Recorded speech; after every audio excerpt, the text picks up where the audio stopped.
few notes before we start off. We'll be using a few names for certain things within this explainer, and it would be a good idea to just explain what they are first. So this is particular to Python, however most other languages will handle something like that similarly. So a list in Python is a non-homogeneous data structure that stores elements in columns of a single row or multiple rows. So a list is just simply this, right? So you have the square brackets on either side, and you have each element separated by a comma. It allows duplicate elements and can be changed, so it is mutable. A tuple is similar to a list, however it is not mutable, so we cannot make changes to the tuple. A set is similar to a list, however it will not allow duplicate elements. So if you create a set of certain values, it will only be the unique values amongst that set of values. And the final one, which is used most often with regards to Betfair API, is called a dictionary. It's a data structure that stores key value pairs and does not allow duplicate keys. So an example of this is like this. So for the key 1, we've stored the value A. The value can be a string, it can be a list. So you could have a dictionary where all the values are lists, for example. They're very, very versatile. So being Python is an object-oriented language. This is something that's quite important to consider, to remember when you're working with Python. So now let's jump into the API explainer. So what I'm going to do is I'm going to jump through essentially every single function available in the API in detail. Some of them don't require much detail as they're quite simple, and we'll draw a lot on some stuff we've discussed earlier. But the three biggest ones here we want to look at are ListMarketCatalogue, ListMarketBook, and place orders. So let's jump into ListMarketCatalogue first of all. So the call to the API requires you to enter some parameters when you make the call. Of this list, you've got max results and filter being required. The other are optional. So we look at the market sort.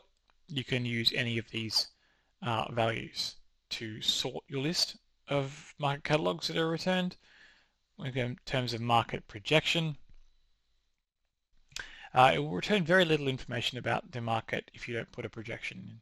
So you've got competition, event, event type, market start time, market description, runner metadata.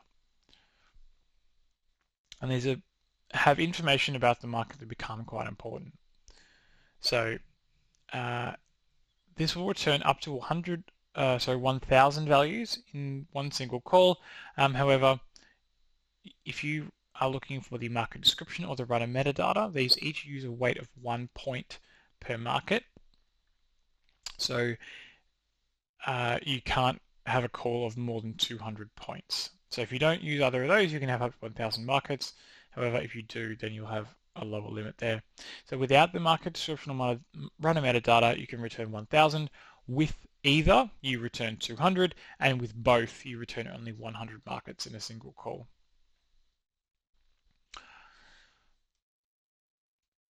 And even if your set is less than the maximum, like what is returned is less than the maximum, if you say max results of 1,000 and you're calling a market description, you will get an error. So you need to make sure you understand what you're calling and the weights associated with it. And the most important thing now to return in the parameter is your market filter. Now, market filter is a dictionary that we explained what a dictionary was earlier, and this can really help you to narrow down the list of markets that you're interested in. So you can use a text query in the event name. The event name for sport, for example, will contain the team names, or if it's racing, it'll contain the track name. It will be in the event name. Event type ID, so that's just a sport ID. So for 7, be horse racing, for example. And you need to return this as a set. Event IDs. You generally won't be calling event IDs from the beginning. It's only if you're sourcing event IDs from elsewhere, then feeding it into your filter. Same with market IDs. Competition IDs, so we discussed that a little bit earlier. I showed you how to find the competition ID for English Premier League. So if you know the competition ID that for the league you want, you can feed that in there. The venues, so this is only available for racing. BSP only, so markets that offer Betfair starting price. So you can set that to true or false. That's what Boolean means. It means it takes only the values of true or false. Turn in play enabled. In play only, meaning markets that are already in play. And then you've got market betting types. Most markets will be set to odds. A line market is an interesting type of market where you can buy or sell a line.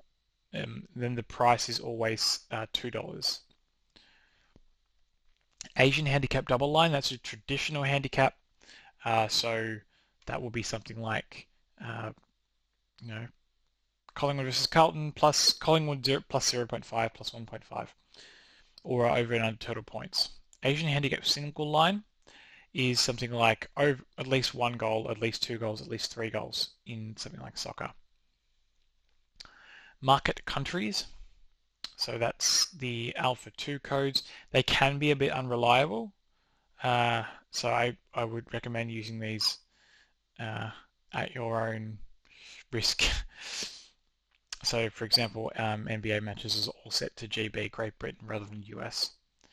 Market type codes, so what market types you want to return, so match odds, win, etc. Market start time, you use that as a time range, so you specify a beginning time and an end time. With orders, so if you have orders in that market or not, so you can say, I want with orders that are pending, with an executable, execution complete, etc. And race types, this is only available for racing.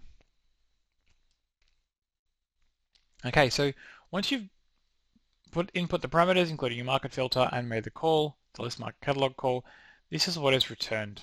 And there's a lot of things that are returned sort of underneath market catalog, and we'll go into depth on each one here. So market catalog will return competition, and again, this will only be returned if you actually specify these items in your market projection. So competition will be returned here if you specified it in your projection here. Market description, event type, an event, market ID, market name, market start time, the runners, which will return the runner catalog. Again, you need to return the runner description, and the total match volume matched on the market currently. Okay, so competition returned as a dictionary with a competition ID and a competition name. Event here is returned as another dictionary. You got your event ID, your open date, which would be the date time of the first market on the card, on the event. So for racing, that will be time of race 1 on the card, and then for like AFL, for example, it'll be the time of the first bounce. Time zone, where the event is happening, the name of the event, so Sydney versus Geelong, for example, country code, and the venue for racing. The event type, another dictionary, returns event ID and event name. So for soccer, for example, the ID would be 1 and the name would be soccer. The market description, so this returns as another dictionary, the betting type, odds line, Asian handicap that we looked at a bit earlier, BSP market, so is the BSP available in this market, the market time, so when the market will start, so if, it might be different to the event open date.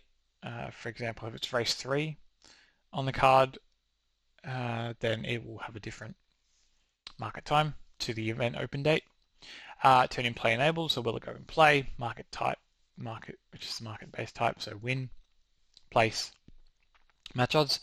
The market base rate, so which is the base commission rate for the market. So that would be for New South Wales Racing, for example, will be 10. And then persistence enabled, so can bets be kept in play or take BSP. So a market that doesn't go in play and has no BSP will have that set to false. Each way divisor, so that's to do with each way racing markets, and these are unique to UK racing only. Clarifications, which has additional information including the box number for reserve dogs, which is important when you're doing greyhounds. Price ladder description, so we'll go a little bit into that, and the line range info and the race type. So price ladder for most odds markets is set to classic, which is just your regular Betfair ticks. So that's 1.01 is the lowest, and then it goes up to by 0.01 up to 2, and then 0.02 up to 3, etc. Finest, so this is for Asian handicap markets, so it goes from 1.01 up to 1,000 in increments of 0.01. So a price of 961, for example, would be valid for a finest ladder, but not for a classic.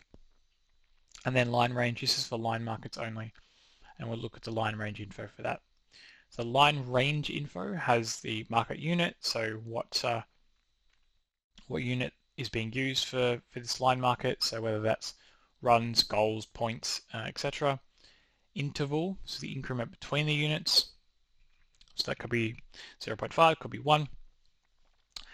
In case you weren't aware, a float means a decimal number, and an int means an integer, so that's a whole number, and str refers to a string, so it's just text.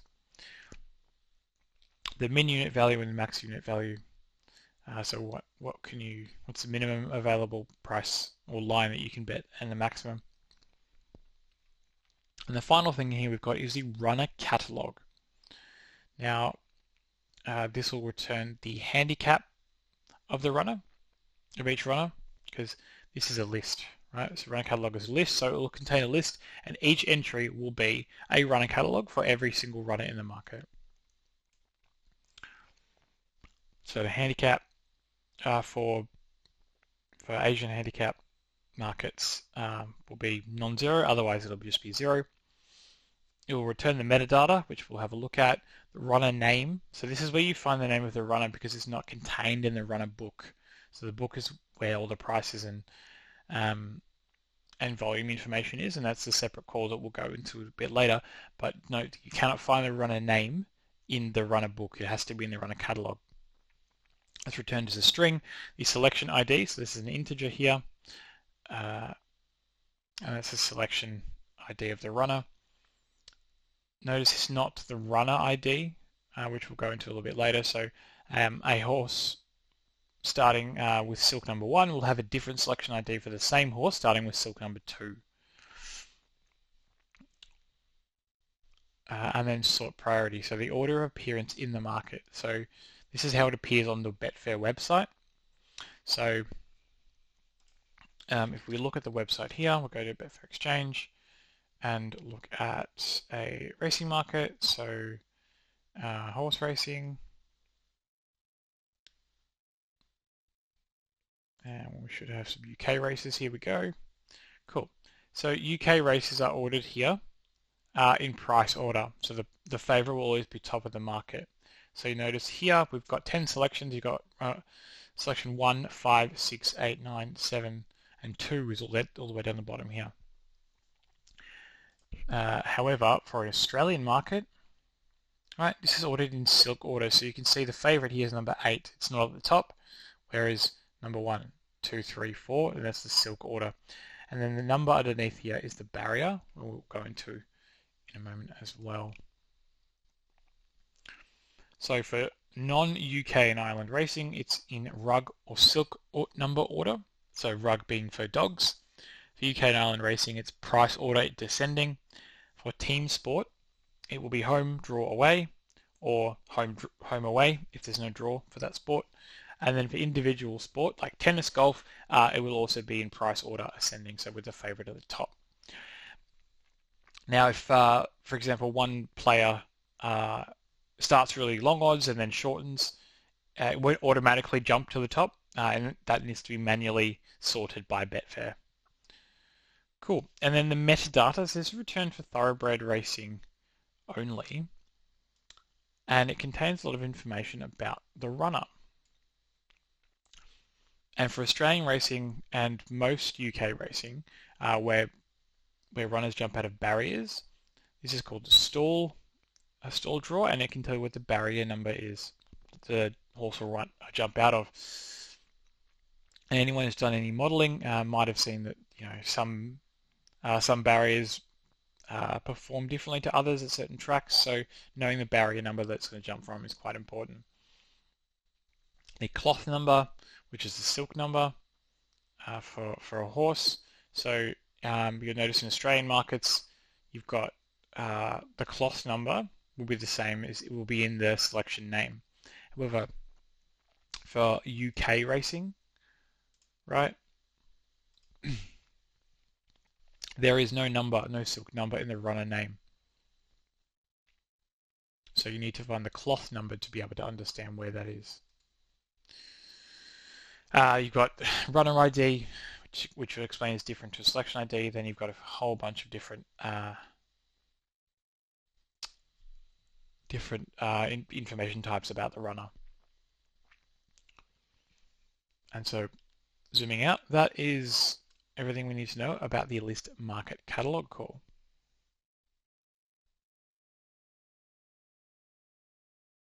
Contained within ListMarketBook, so we'll cover that off as well.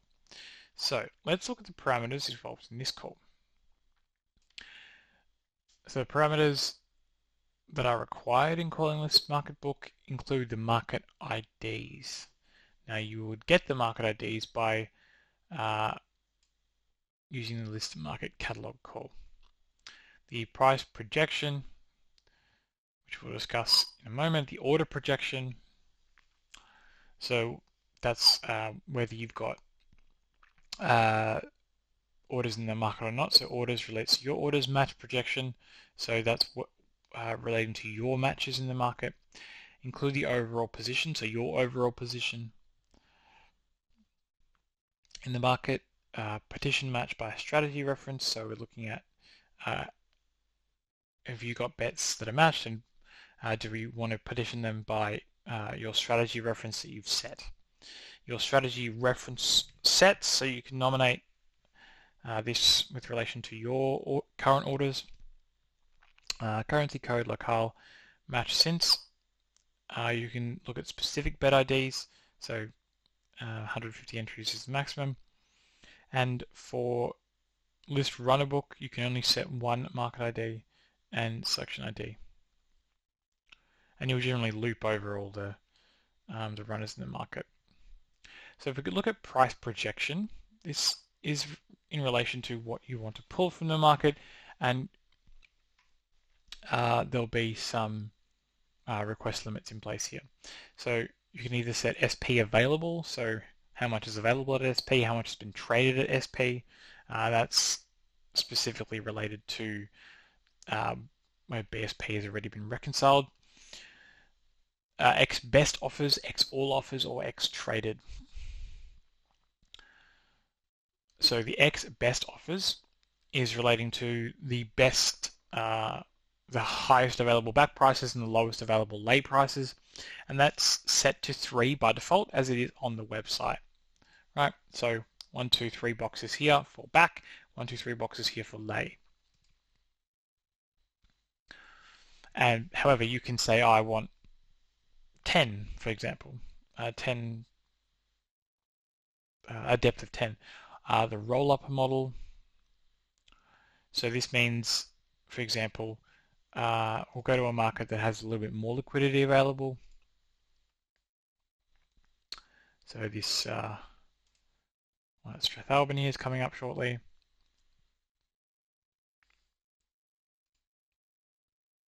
Or maybe Sandown. We're doing this early afternoon, so don't have too much available in terms of liquidity. So if we look at this market here, right, this number 1, Galileus, it has 3 different price points available for back prices. Now, if you wanted to say, I want a minimum of $50 available to bet. So if you put that as your roll-up limit, so $50, we're going to say, we want to add up all the volume for the prices that are above the best available and cumulatively sum them going down the ladder until we get to $50. So if you say you've got 25 here and 33 here, that would be 58. So if you set the roll limit to 50, it would display 244 as the best available price, not 246. So that's what we mean by roll-up limit. However, when you place the bet, you'll get the $25 matched at 246 if you were to place a bet at $50, and then $25 matched at 244. So you'll get some of better price and some at the price that you can see there based on that roll-up. And virtualize. So virtualize is related to cross-matching. Now cross-matching is quite a detailed topic. I won't go into too much here. But if you want to display virtual prices, you would set that to true. And virtual prices do have a slower update rate than the market normally does. Cool. So the request limits here, and this is related to what you want to get about the market. So no price projection has a weight of 2 per market. SP available has 3. SP traded has 7. X best offers has 5. X all offers has 17. X traded has 17. Get a bit of discount here, so X best offers and X traded would be 22, but it's 20, and then X all offers and X traded is 32 instead of 34 points. The sum of the weight for the market times the count of market ID must not exceed 200 points. So if you do want a lot of information about the market here, you would need to just essentially loop over them with multiple requests to make sure you don't have more than 200 points in one request. Okay, so once you've passed that, sent this call with these parameters, this is what's returned, a MarketBook object. And it can return some of this information based on what you put in your request. So a bet delay, so the number of seconds an order is held before being submitted. This is only for in-play markets, so usually be 1 second for a horse racing market and anywhere between 5 and 12 seconds for an in-play sport market. 12 is usually reserved for the lower level leagues, which have quite delayed sources, but most major matches will be 5 seconds. BSP reconciled, has it been reconciled? Is the market complete? All right, so has the market been settled? Now, settled markets will only persist in the API for a very short time, perhaps up to 60 minutes, and after that they won't be accessible in the API anymore. Cross-matching, is it enabled? Is the market in play? Is market data delayed? So this is in relation to your app key. So if you're using a delayed key, that will set to true. If you have a 0 balance in your account, it will also be set to true. And if you have this set to true and you're using a live key with a non-zero balance, you might need to reach out to us at Automation to see what the problem is. Key line description, so what line the market snaps to when you open it up on the website is the key line. So if let's find a market that has a line on it, which will be an NBA market. So we've got total points for Charlotte Hornets and the Lakers. Here we go. You see that snapped. So this key line here would be 223.5 because the market instantly snapped to that when we opened it up. The last match time, so the last time an order was matched. What the market ID is, the number of active runners and the number of runners. So this will be the total selections including settled or removed runners. So if the market has a scratching, like in racing, that number of runners will stay the same, but the number of active runners will reduce. The number of winners, so the number of potential winners in the market. And they will always be set to the minimum value possible for the market. So some markets, like a single line Asian handicap, can have 0 winners, or for same game multis in AFL, again, could be 0 winners. If you're looking for place markets in racing, sometimes the number of winners will be 3 and some will be set to 2 based on the number of runners in the market. Now it is Betfair policy that if a race starts with 8 or more runners, then the place market will be loaded for 3 places. And then if they're scratching such that the number of active runners goes below 8, we will not load an additional market with 2 places, and we will not change the number of winners to 2 places. It will just stay as a 3-winner place market. The publish time, so the time of the last update. List runner book, so we'll go into that a little bit more detail. Runners voidable. Can runners be voided? Now, this will generally be set to true for racing and generally set to false for sport, except in single player sports like tennis or golf, for example, may have that set to true, and then once the tournament commences, it will change from true to false, because as long as, for example, the Australian Open, as long as the player starts their round 1 match, they are considered as having taken place in the tournament and can no longer be voided. If they exit the tournament, then they'll be settled as a loss rather than a void. The status, so the market status, is it suspended, is it closed, is it active? Total available, so sum of all unmatched orders. Total matched, the sum of matched orders. And the version number. The version number increases incrementally each time the market status changes.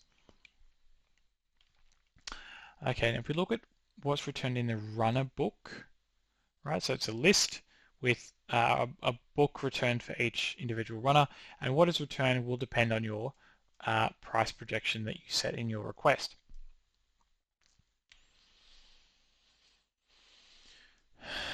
So yeah, it gives you the selection ID and you notice this does not include runner name. So as I mentioned earlier, runner name is not returned in the runner book. The status of the runner, so whether it's active, whether it's removed, so it's been scratched, hidden,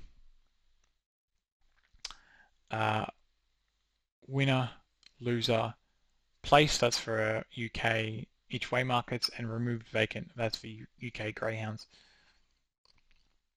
The handicap of the runner, the adjustment factor, so we applied if the runner is removed from the market, the last price traded, the total matched volume on the runner, the removal date of the runner if it's been scratched, and then the SP, meaning the BSP information.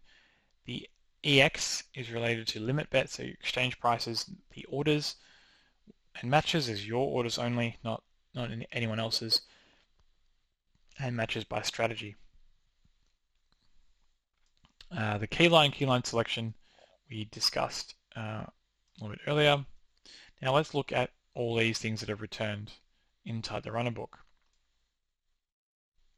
So SP refers to starting prices. The near price in here is the projected price based on current BSP bets. The far price is the projected price based on unmatched limit bets with a keep persistence type, or take SP persistence type, actually. The back stake taken is the total back volume matched at actual SP. This is returned in a list with price and size. So prior to BSP reconciliation, market on closed bets will be displayed at a price of 1.01, and limit on closed bets will be shown at the relevant price limit. The lay liability taken will be similar in that market on closed bets are displayed as a price of 1,000, and limit on close is the relevant price limit, and what the actual SP is once the BSP was reconciled. Exchange prices are available to back and lay, and the traded volume, and this is returned in the form of a ladder. So you can see the ladder on the actual website. So if we go to sort of a market coming up very soon, we have a New Zealand one coming up very soon, cool. You will need to log in to see this. So we'll just log in and you click on this little graph here and it gives you the full ladder. So this is what I mean by the ladder. So it returns each price and the amount available to back at each price and amount available to lay at each price. So you can see here, if I wanted to lay $44, well, it would match all this volume first. So it's best price execution, but it tells you how much is available at each price point to lay. Cool. And then when it refers to orders and matches, so orders returns information about the order, your orders on that runner. So your bet ID, your average price matched, if applicable, BSP liability, if applicable, the order type, persistence type, the price side, and how much has been cancelled, lapsed, matched, remaining, or voided, the status of it. So that'll be executable or execution complete. So executable means there's some volume available to either match or cancel. Execution to complete means the entire bet has been cancelled or matched or lapsed. The size is a float and your customer strategy and order references and the date placed. And then match just gives you match ID, match date, bet ID, price, side, and size. And some of these are only present if no roll-up has been specified. And that concludes our discussion on ListMarketBook and ListRunnerBook.